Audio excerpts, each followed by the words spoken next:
Today's daf we're going to be learning is Chullin daf nun tet. Today's daf is sponsored by Masha and Yisrael Rotman in honor of their 44th wedding anniversary. With gratitude to Hashem, we got married on July 4th, 13th of Tamuz, figuring we'd always have fireworks on our anniversary. But living in Israel beats fireworks any day. Mazal tov. Okay, we're going to get started with our daf. Okay, today is very exciting. We're going to finish the topic of treifot. Okay, we're still in this chapter, but we're moving on to kosher animals. What are signs of kosher animals, kosher birds, kosher grasshoppers, okay, locusts. You ready? So we're going to finish up first. We were in the middle of the Mishna discussing the issue of different things that if an animal eats, it can actually cause harm to humans because there's poison and then they could poison humans. So in that context, we mentioned this Braita where it talked about a ti'ah. So my ti'ah, Rav Yehuda ikara demirirta. Okay, this is a very bitter vegetable. Now, if we're talking about chiltit, if you remember the chiltit, depending on whether it was leaves or sliced, it could be dangerous. Right? If the animal ate chiltit and then the person ate the animal, they could be poisoned by it. So, Amar Rav Yehuda, now we're talking about what about humans eating chiltit? Haiman da achil tilta tikle chiltit. If you eat 3 shekels worth of weight, okay, the weight of 3 shekels worth of chiltit, aliba rekana, on an empty stomach, Mishtalach mashche, okay, all your skin will peel off. And in fact, Amar Rabbi Elazar, he testifies to the fact that B'didi hava uvada, this happened to me. Okay, he didn't eat all 3 and his skin didn't all peel off, but let's see what happened. Achle chad tikla chiltita, he ate 1 shekel's weight of chiltit. Ve'ilo diyatve b'mayin, if I hadn't jumped right into water at the time, Mishtalach mashchai, all my skin would have peeled off. V'kiyamti ba'atzmi, and I fulfilled the verse that says, "Hachachma techayeh ba'aleha." Wisdom will help a person survive. Okay, those who have wisdom, I was smart enough to realize that something was about to happen, and I jumped in the water and saved myself.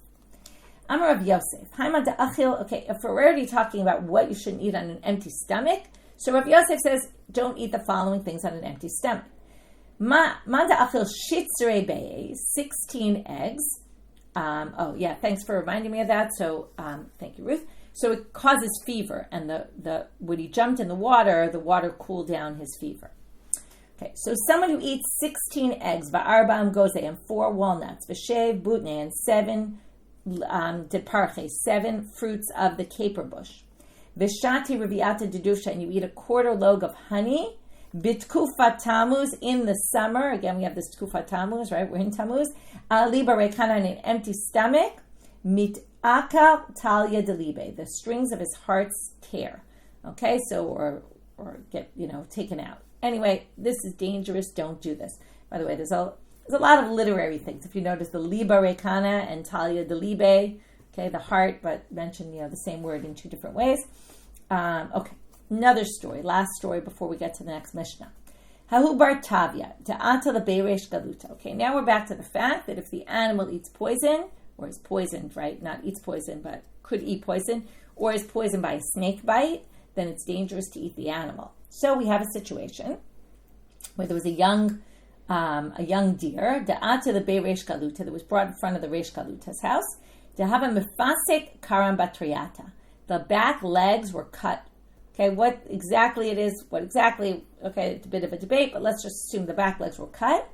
Bad kerav b'tzumat hagidim, remember the tzumat hagidim, the convergence of all these sinews, he checked right there, and he said everything's intact, even though they were cut off at the bottom, it's fine. So he was going to eat it, or he was going to allow them to eat it. Remember, all these stories happened at the Reish Galuta, because they had a lot of banquets and feasts and a lot of animals. So, what happened? Amarle Shmuel comes over. Now we have to remember, Shmuel was a scientist, he was a doctor, he knew a lot of things about this kind of stuff.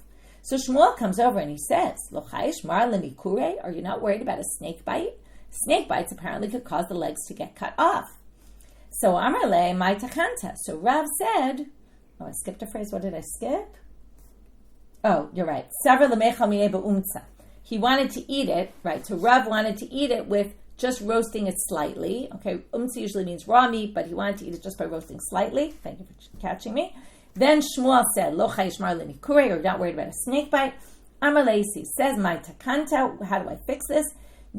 Is there a way to check, is really what he's saying. right? He didn't want to give up on the meat, okay? Maybe either for himself or probably for the Reish Galutis people. They didn't like to have to throw out meat for no reason. So Shmuel says, Notvei betanura, put it in an oven, di'u badik nafshe, and then you'll be able to know. Otvei, put it in an oven, and nafal tilche. It immediately started to disintegrate, and all the pieces of the meat just kind of fell apart. Kare Shmuel, so obviously they knew there was poison in there, and that's what caused the meat to disintegrate, or to fall apart into pieces.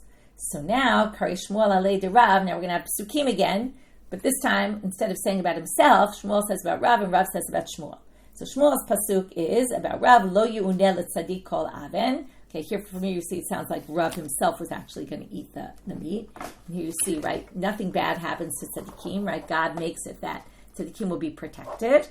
And the pasuk of Shmuel, the pasuk Kari Rav alei de Shmuel, kol raz lo anasla. Okay, which is, let me just get the exact translation of this, 1 second. I just want to read this in English. He said, no secret causes you trouble. Okay, in other words, why does no secret cause Shmuel any trouble? Because Shmuel knows everything, right? He knew about the stars, the constellations, if you remember about the calendar.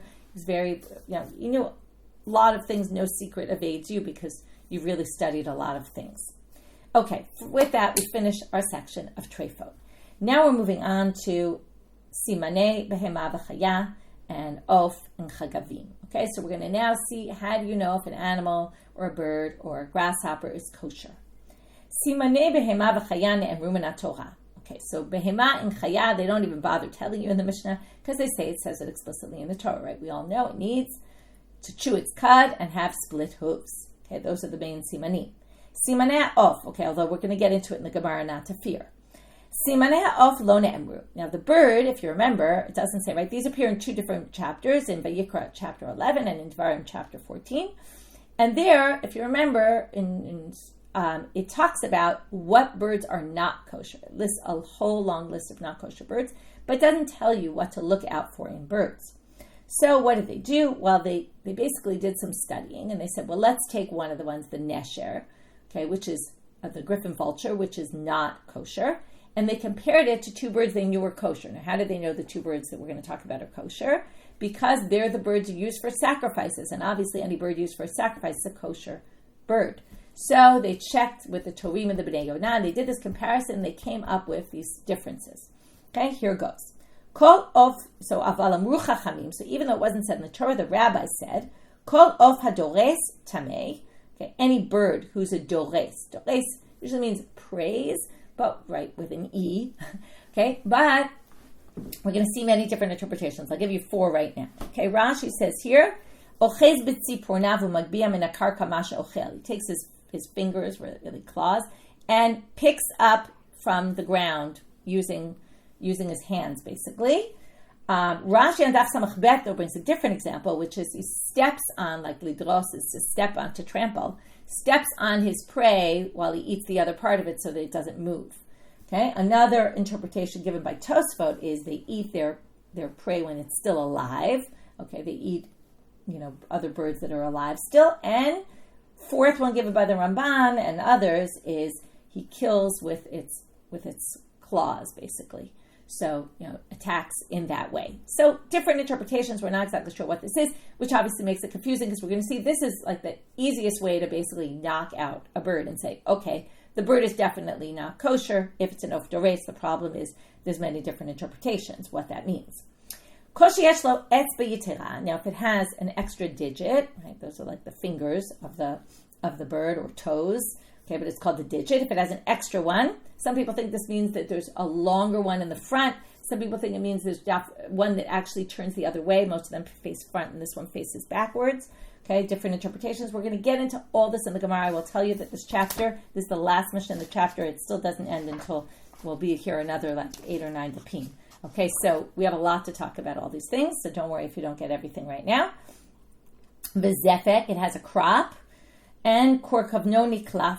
And if korkavnoni klaf, which is the gizzard, if it peels off, there's like a hide or some sort of material. I thought it was called ore, which is like hide. But anyway, some sort of skin around the korkavan. If it can peel off easily, then it's tahor. So there's a big debate here whether you need all of these simanim for it to be kosher or some of them.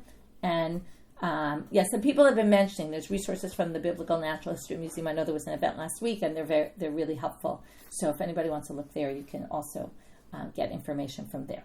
So now we have, again, if it's all these things, some of these things, okay, there's a debate, again, whether you need all, some, or particular ones are more of a siman that it's kosher and other ones maybe less. So there's all sorts of debates. Even in the Mishna, there's a debate here, which is not really a debate, but another siman, Rabbi Elazar, Rabbi Tzadok, Omer, he adds, Kol ofa choleket raglav tameh.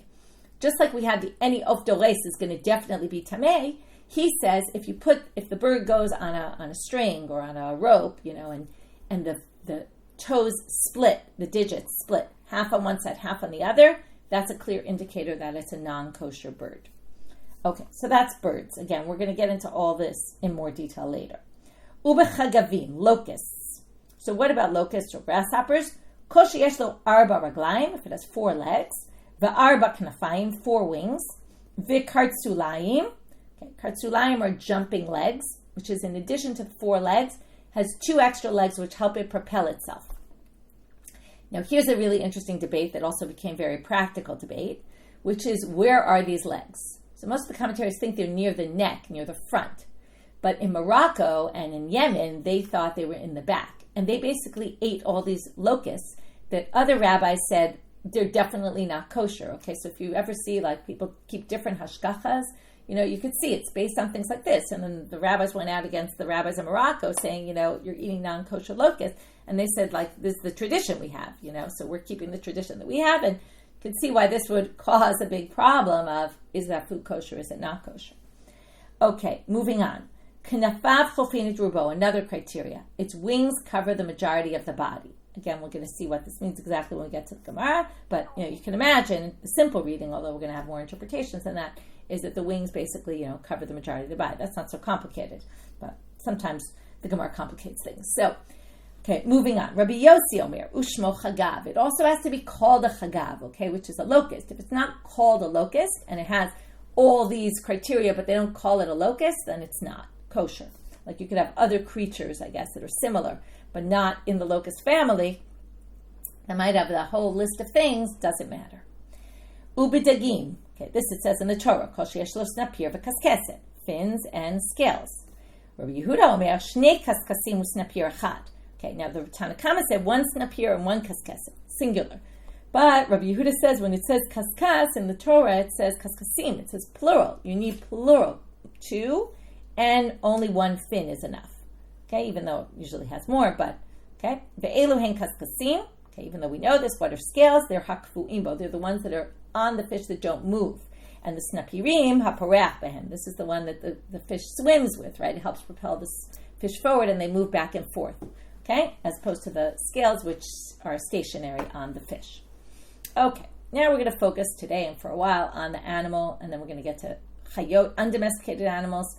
Okay, so Tanu Rabbanan, Elohim simanei behema. Here are the simanim in the behema. Kol behema mafreset parsa v'chule. Okay, that's the right split hooves and chews its cuts. Kol behema. So now the Braita says, Kol behema shema legera. Okay, any animal that chews its cuds, it's known that it doesn't have shinayim lamala, it doesn't have the front teeth, okay? Front top teeth. That's what we're talking about, okay? And there's a good picture in the Schottenstein of, if you have the Schottenstein, of the teeth of a horse, which are basically the whole way, and they show teeth of a cow. Okay, where there's teeth all the way on the sides, and in the front, there's just a few little teeth at the bottom, but nothing at the top. It's empty. Okay, that's why it chews its cuts, because it doesn't chew them up enough. What happens is the food goes in, and then it comes back out, right? It regurgitates it, and then, right, once it's already softer, and then it could chew it better. Okay, like it takes in food hard, it goes down, comes back up. Okay, and that's because it doesn't have these front teeth. So now, but this is a very strange statement. Okay, why is it a strange statement? Because they basically say, if it's malegera, chews its cuds, you know that it doesn't have top teeth and it's tahor. That's a bit of a strange thing. It's saying, oh, well then you know it's a sign of a kosher animal because it doesn't have the teeth. Whoever said teeth, right? Where did teeth come up in the Torah? It never said that anywhere. So we're going to have to understand this, and we're going to have a few questions on this in general. And the last one's going to be the one I'm mentioning, but that I think is the one that's front and center here. So first the Gemara says, Uklalahu, is this really a principle? V'harei gamal, a camel, demale gerahu, it chews its cuds. Ve'eno shinayim lamala, and it doesn't have any teeth, so exactly fits this criteria that we just said. If it chews its cuds, and it doesn't have those front top teeth, it should be kosher. And a camel, as we know, the Torah says, is tameh, not kosher. So they say, gamal nive'ile, it has incisors, it has some teeth there, okay? So that's why. So they say, v'harei ben gamal, denive nami lele, but what about a baby camel, which doesn't have, a young camel doesn't have those teeth there. So there you have, it's not kosher, it doesn't have the teeth, and it chews its cuds. So it has all the chews its cuds, which means it doesn't have the teeth, and it doesn't have that, and it's supposed to be kosher, and it's not. That's question number one. Question number two, v'tu. V'arei shafan v'arnevet. Okay, the rabbit, and it's like another type of rabbit. I don't remember exactly how they translate in English. Check it out. Right, the hyrax and the hare. Okay, so the hyrax and the hare are both, right, they're also mentioned in the Torah. Demale gerahin. Okay, they chew their cuds and they have teeth. And now, what's the problem with them? Well, there's a bunch of problems, but the main problem they're pointing out right now is that it does chew its cuds and yet it has the teeth. This says as soon as it doesn't chew its cuds, it's a sign there's no teeth there. And it does have those top upper teeth. And it's also not kosher. And third, v'od shinayim miktivi bo'oraita.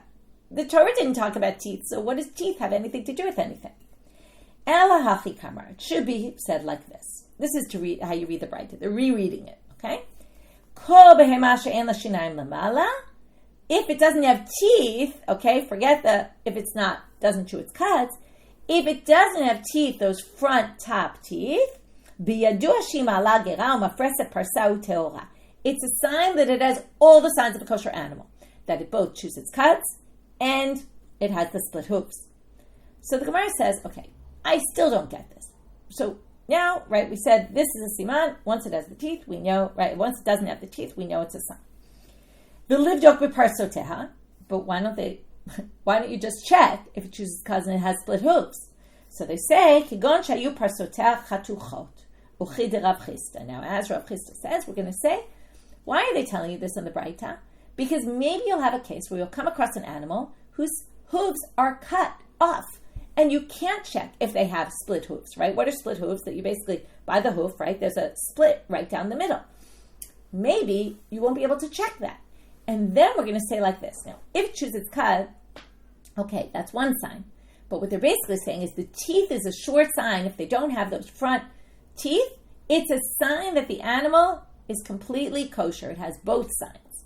And the reason why you want to check this is because if there's a case where you can't check if it has split hooves, then you know by the teeth that it has both signs.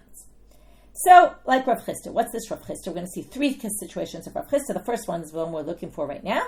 Rav Chisda, Hayam alech b'midbar. Someone was walking in the desert, umatzah be'emar, like if you are, okay? If you're walking, it wasn't a case, it was just if you're walking in the desert, right? As opposed to, let's say, if you're in your farm, and you have all your animals, and then you just decide, okay, I'm going to slaughter this one, so you know what's kosher, what's not kosher, and you know what the hooves, you know whether this is an animal that has split hooves or not, because you know which type of animal everything is, even if their hooves were cut off. But if you're somewhere in the desert, and you find an animal, the hooves are cut off, bodek befiha. So what do? You check its mouth, and as you don't identify the animal, you can't tell what kind of an animal it is, so you check the mouth, check the teeth. If it doesn't have teeth at the top there, you know it's a kosher animal. Im lav, and if not, if it has those upper teeth in the front there, then you know that it's not a kosher animal. Ubilvad, however, she'akir gamal, you have to know what a camel looks like, because you have to be able to identify that this is not a camel, because that's an exception to the rule. So they say, what do you mean? Gamal nive'ile. No, you don't need to know if it's a camel, because the camel has the incisors, so you'll know that it's right? You won't say, oh, this doesn't have teeth because the camel has teeth. So we go back to, Ela bilvad she'akir ben gamal. You have to know what a young camel looks like, because that's the one exception to the rule is the camel, the young camel that basically it's going to have It's going to have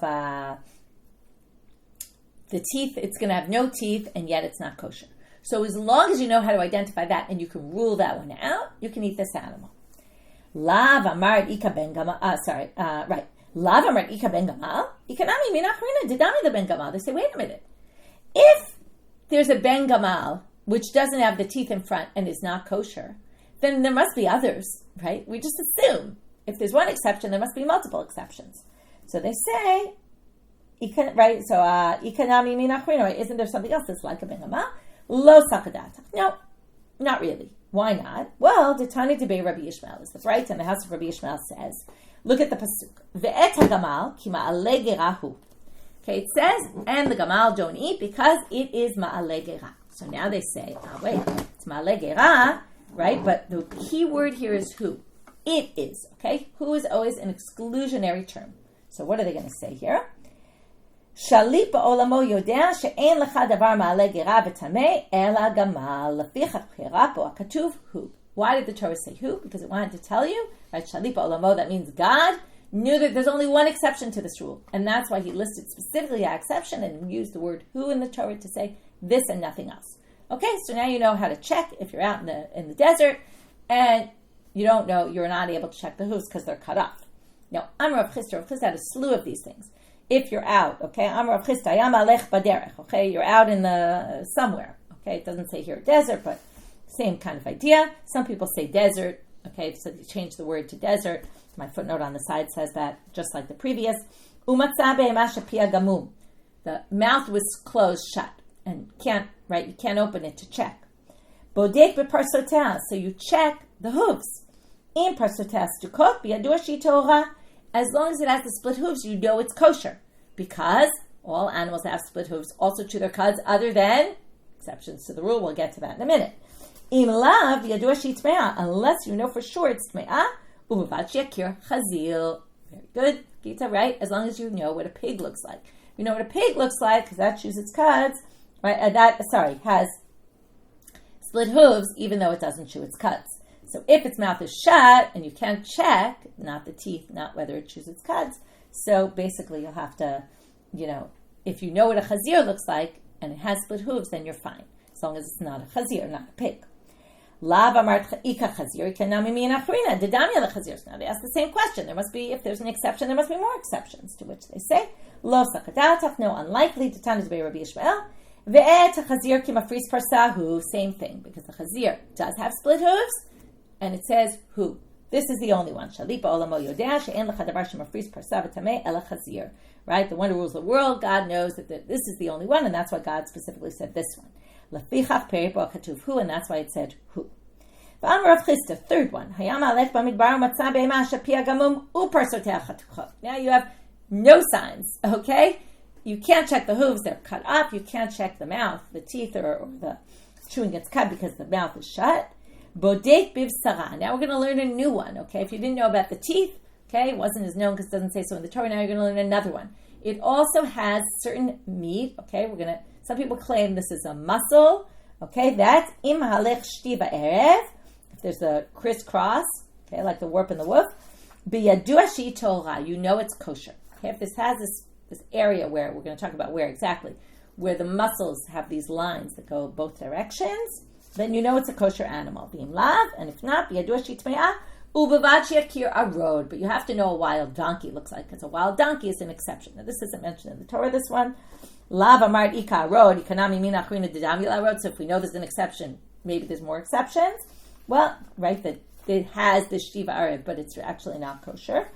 Well, they say gemire deleka. We have a tradition. This time it's not from the Torah, because it's not mentioned in the Torah, but we have a tradition that this is the only exception to the rule, right? You can see that all these laws were passed down by tradition, right? These criteria for the what's kosher, what's not, other than the ones mentioned explicitly in the Torah.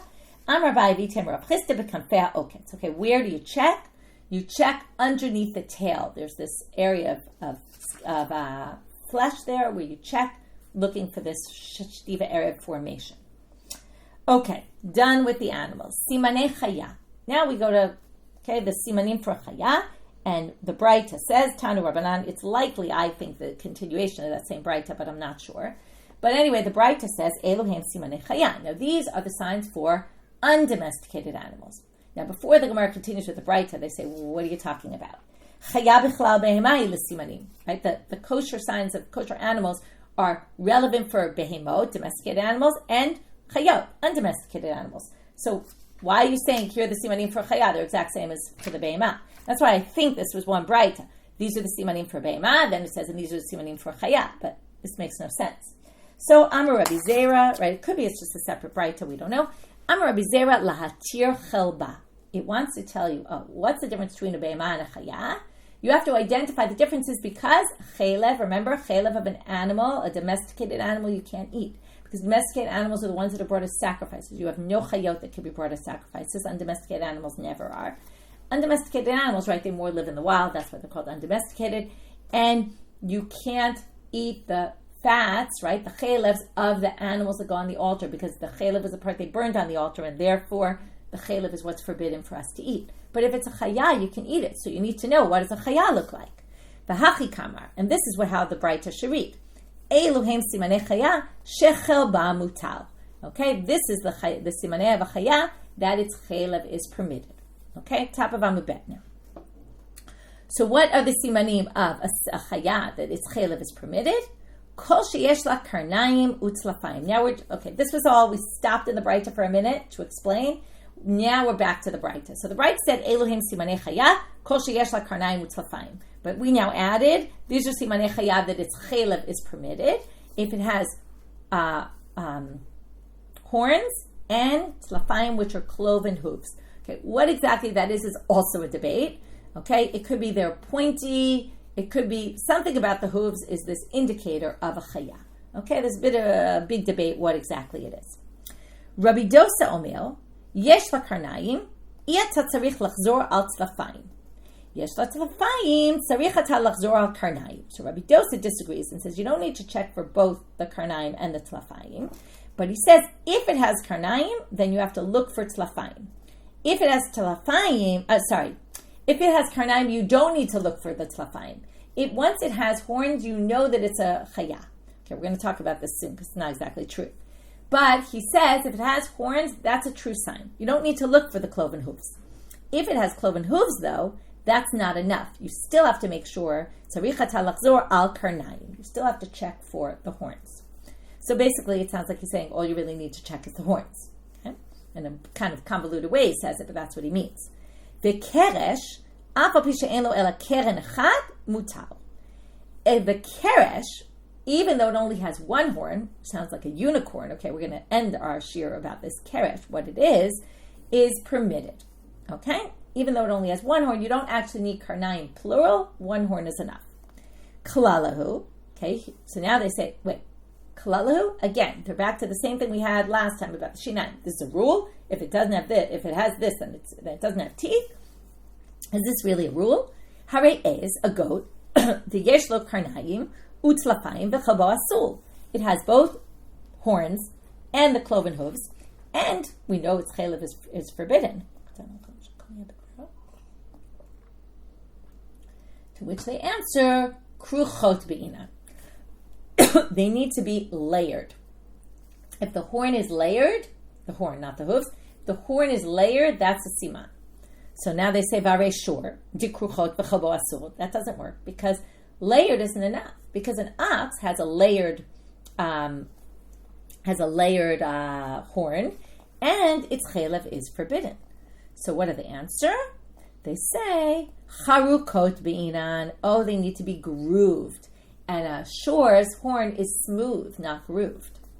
V'harei is de charukot v'chabo asur. But that doesn't help you because even a goat has grooves in it, so that doesn't help you in its horn.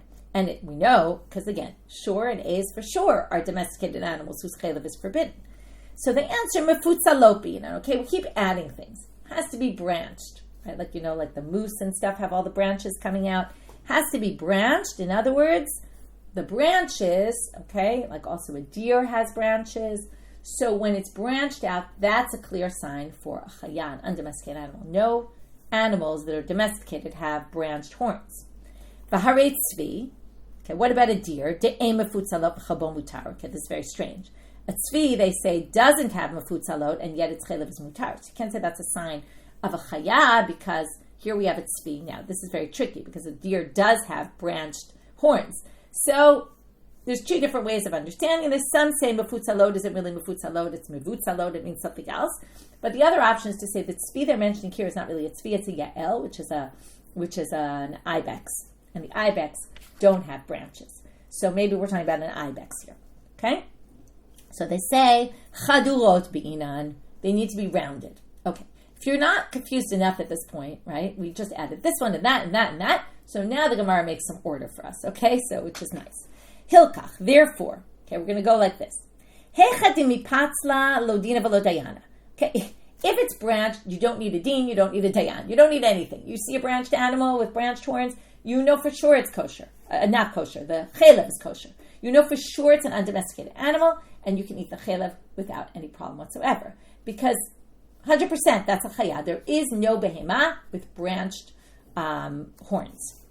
But now you get into tricky area. If it's not branched, which some of them, like we talked about, the gazelle, the ibex, right, and other animals like that, it's not mefatzla. So then you need to start checking for all the other things that we mentioned.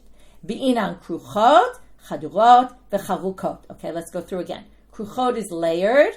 Chadurot is the last one we had. That's rounded. Okay, remember, right? They're rounded and not that they go, like crooked or something like that. And charukot is grooved. Okay, so they need to have all three criteria if they're not branched. And they add a fourth, which we didn't even see before. V'hu de mivla charikayu. Charkayu is mivla charkayu, that all the grooves go like overlap one to the other. Okay, that there's an overlap on the grooves. So that's what you need to know, that it's definitely a chaya. And this next line is very confusing to commentaries. V'hainu sfeika de iza karkos. And this is the deliberation about the iza karkos. This, we don't know what this is. Maybe it's that last thing, mivla charkayu. Okay, and what the debate is unclear. But some people say the problem with the iza karkos is that it has all these simanim, but it's called an ez. Okay, and that's the problem with the iza karkos. Just one second. I think Rashi is the one who says this. Yeah. Because, right, Rashi says, Odilma kevon deshmo ez min behemahu. And it's called a goat. It's a type of goat that has the name goat in it. So Rashi claims the issue is it has all the criteria for a chaya, but it's called a goat. And goats are usually in the behema category. So now we're going to have a story. Hahi iza karkos dehavi be reish galuta. Again, in the reish galuta's house, there was this iza karkos. De akram alet sana de tarba mina. They took out a lot of fats from it. And Rav Achai Asar. Rav Achai said, you can't eat this. Okay, because this is fat from an ez, and it's a behema. Rav Shmuel, bereid Rabbi Yavau, achal mine, he ate from it. Kare anafshe, and he said, again, we have this saying a pasuk about himself. He said, mi pri pi ish tispa bitno.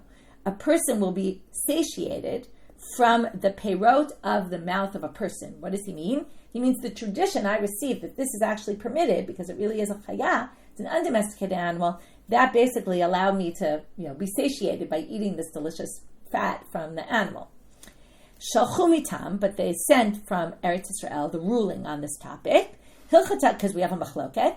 Hilchata kavatei d'shmuel bereid Rabbi Yavau. The iza karkos really, it's a chaya. You can eat the fats.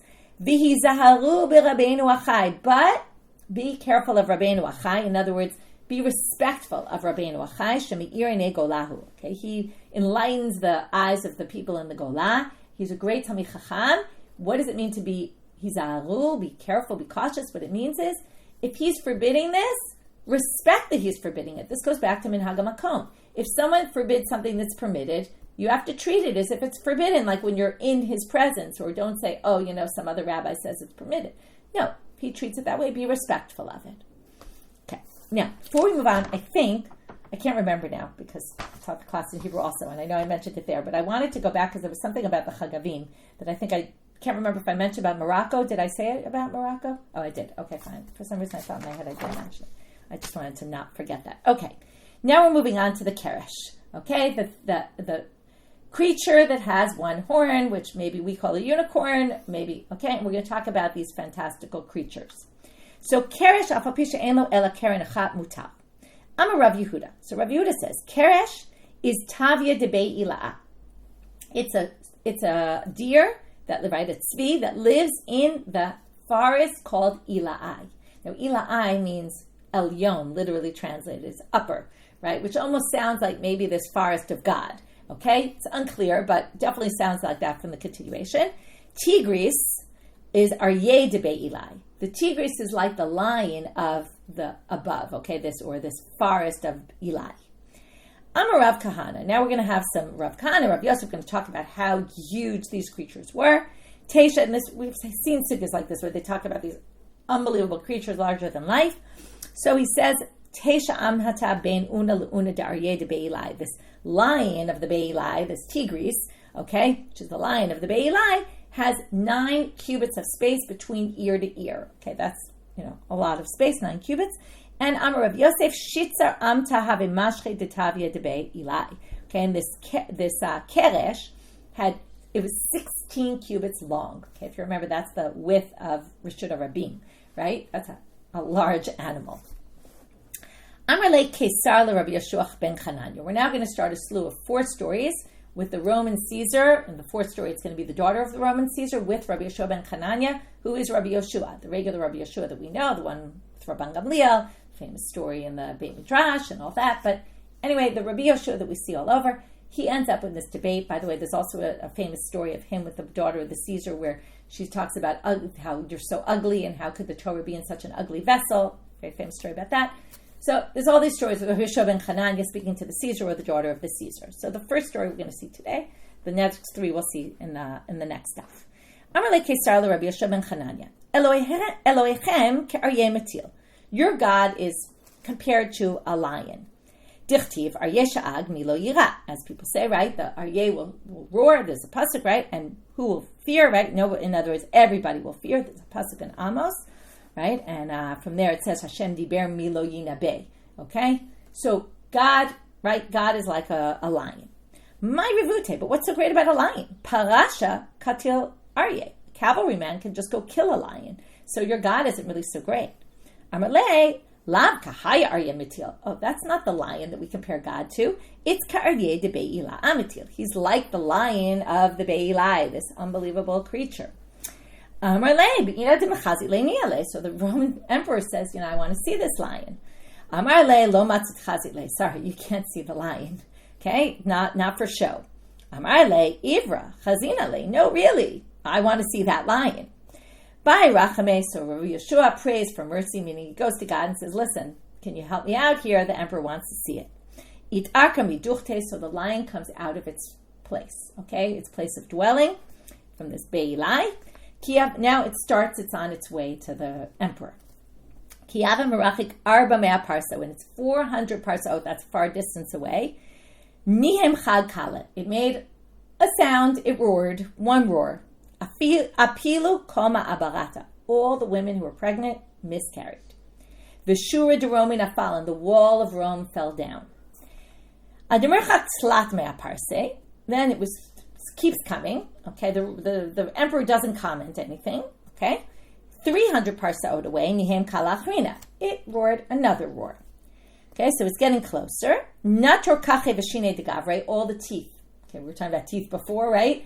All the teeth of all the men, or maybe everyone, I don't know, men and women, fell out of their mouths. Okay, notice the 2 things that happened here, the 2 main things. Forget about the wall of Rome, but the teeth and the miscarriages, these are things that you can't fix. Right? Once it happens, it's done. I mean, you can get pregnant again, God willing, but right, it's end. It's not something that can be fixed. Now this is a little more comparable to the walls of Rome falling. He fell off his chair, which for a ruler, that usually means they were overturned. Okay, the ruling was over, right? He wasn't the ruler anymore, although it's not clear, but it's usually what happens when he falls from his throne. Amarle b'mtutam right? Now here it hits him, and he says, b'mtutam please, by rachamei alei de lahadra leduchte. Please send it back. By rachamei alei v'hadra le'la'atre. So he asked for rachamim, and the lion went back. Okay, and exactly what you said, Caroline, right? Be careful what you wish for is definitely one of the major message of the story. We're going to talk about this later when we get to all 4. Maybe we'll try to come up with some connection. I haven't figured out yet, but maybe by tomorrow, some connection of all these stories to what we're learning. I'll just start the next story because it's on our daf, but really we're not going to see it till the next day. Now he says, it's unclear if this happened on a different occasion or after that one. He's probably not right after. But he said, I want to see your God. Amalei, obviously he said, Lo matzit chazit, you can't see him. Okay, so and of course he said, Amalei ivra chazina le, no, I really want to see him, right? When the emperor tells you, I want to see it, right, you don't really have much of a choice. So you're going to have to wait in suspense to see how he resolves this one, because it's not like he can actually ask God to appear in this world. Okay, so what did we do today? We started with the food and foods that are dangerous for your body and can cause all sorts of issues, and how to resolve it maybe. And then we had that case in the Reish Galuta's house where Rav was going to eat something, and then Shmuel said, this actually has poison from a snake, or it might, and then they checked it out. From there, we went on to all the kosher simanim in animals, in birds, and in locusts and fish.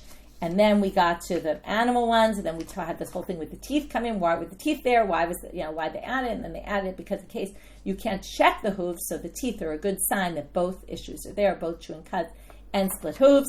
And then we talked about other than the young camel, and we talked about some other exceptions to the rules. And then we went to the difference between a chaya and a be'emah, how to identify so that that the chaylev will be permitted.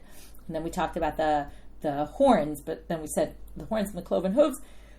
And we said the horns themselves, you really have to check for all sorts of things because there are horns in other animals.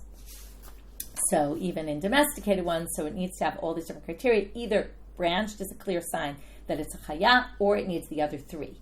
Okay, and then we moved on to this keresh, which has one horn, because it was mentioned in that braita about the chayot that we mentioned. And then from there we got into these two creatures, the tigris and the keresh, which are these out of this world kind of creatures, and this famous story where they tried to bring the Aryeh into this world to show the Roman emperor and all the damage that it caused. With that, we finish for today. Wishing everyone a good day and a Shavua Tov.